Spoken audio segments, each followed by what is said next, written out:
Hey, and welcome to the channel. I'm Tanya, and this is my needlework and bookish life. It's Friday, and I thought I would do a Friday Reads. So I have finished one book so far for this 2024, and even though we're only on day 5, it's exciting. I've already finished a book, and that was The Age of Grief by Jane Smiley. That was a collection of 4 short stories, and that has launched me into a new appreciation for the short stories. So I feel like this year I will be reading a lot of short stories. That book I gave 4 stars on GOODREADS. I really enjoyed it. It was beautifully written. It introduced me to Jane Smiley. And there were 2 stories in there that I connected more with, or I liked more than the others, but they were all very good. Beautiful writing, and I loved her writing style. So now this week I have been reading Antarctica by Keegan. This is an Irish author, and I found out about her through Ann Patchett over at Parnassus Books. That is a bookstore in Nashville, Tennessee. And hopefully one day I will get to see it for myself. But in the meanwhile, I follow Ann Patchett on Instagram, and I hear about all the happenings of the bookstore through that, as well as authors and books that I would normally hear about. And I find that with a lot of independent bookstores, it's a great way to find out more about the book community and what's out there instead of just the titles that they put before you at Barnes & Noble. So I was very happy to hear about Keegan. Anne was talking about her newest book, I believe, and this one I found on Amazon, so I downloaded the Kindle book. This one, Antarctica, came out in '99.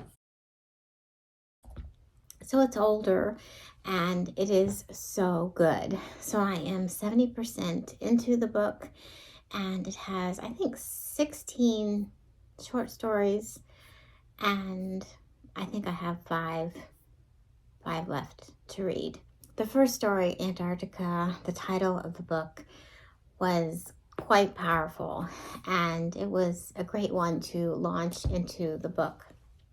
It really gets your attention and makes you sit up straighter, and it's powerful, it's intense, it's frightening, and it was so good.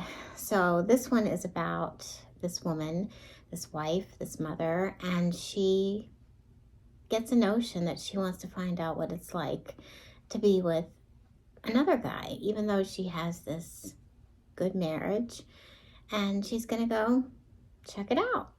So she tells her husband that she's gonna go Christmas shopping, and she goes into another town for the night, and she buys some presents, and then she dolls herself up, and she goes to, it's like the hotel restaurant or a local bar, and she meets this guy.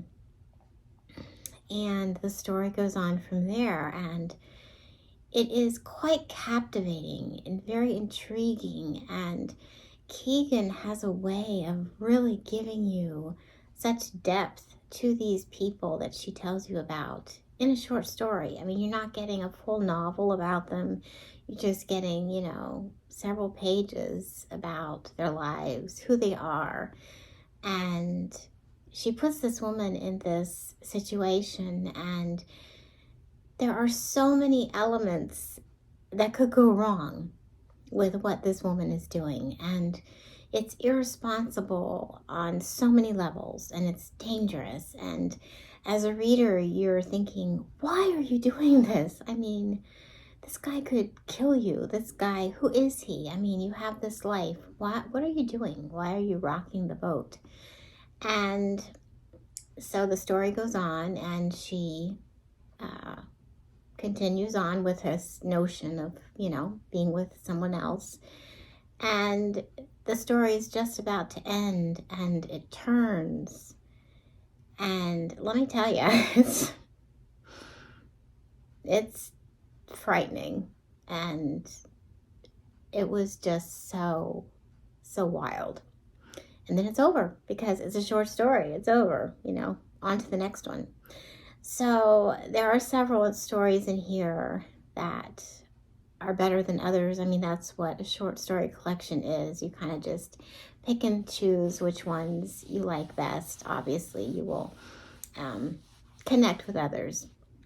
There's another one in here called Sisters, and it's about these two sisters, and one goes off, gets married, and the other one stays home and tends to the father. The mother has since passed, and then the father passes away.